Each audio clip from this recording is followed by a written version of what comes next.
You gotta be an individual below average intelligence, no disrespect, not to play 3 exchanging souls. I said that in other videos, but not so eloquently. Sadly, the wicked avatar, Dreadroot, and Eraser are not divine attributes, so you can't use exchanging souls to summon them. Doesn't that suck? Well, of course it does.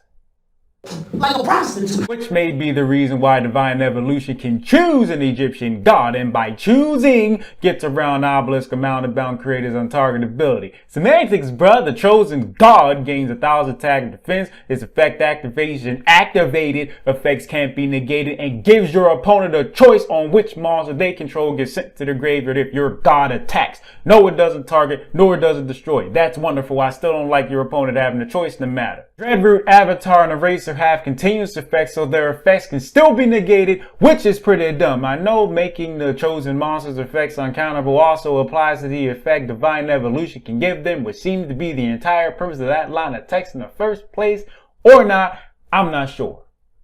But I'm guessing. The point I'm trying to make is that none of their effects are affected by that line of text.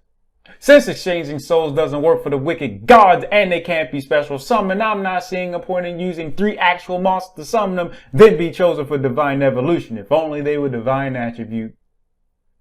But they're not. Moving on. If you didn't know, you could have guessed I'd say Obelisk is the best choice for Divine Evolution despite Dreadroot's silhouette being in the artwork. Ain't that ironic? Because he protects himself, has 4,000 base attack, and push come to shove, has an actual effect that's made uncountable by Divine Evolution. Slifer and Ra also have effects that are made uncountable, but do they protect themselves or have base attack? No, they don't.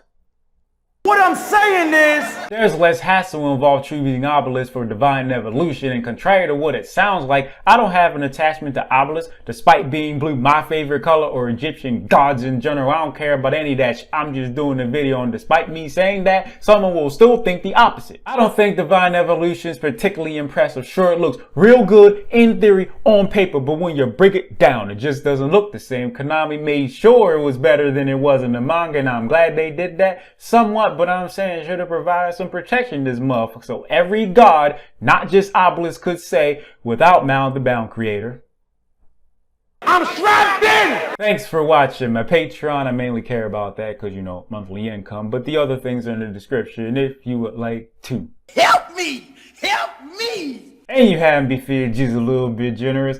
One question. Now, why do you suppose I got this in pink? No, you're not going to get anything for it. I'm just curious if anybody can guess the answer. Okay, that's enough time. Discord server links in the description. You can find me there. I appreciate you. And a lot!